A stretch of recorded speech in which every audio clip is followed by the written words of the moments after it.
एक नवीन सकाळ मामाच्या गावात.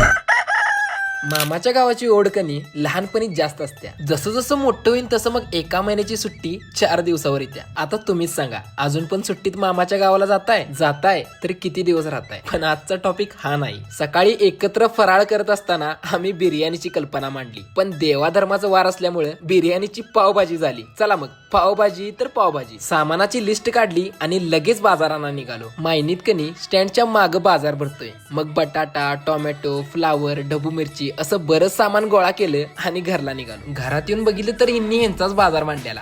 आम्ही पण लहानपणी गावातल्या घरात छोट्याशा कोब्यावर असंच खेळायचो. रात्री मग जेवणाचं नियोजन चालू झालं. घरातली सगळी जण कामं करत होती.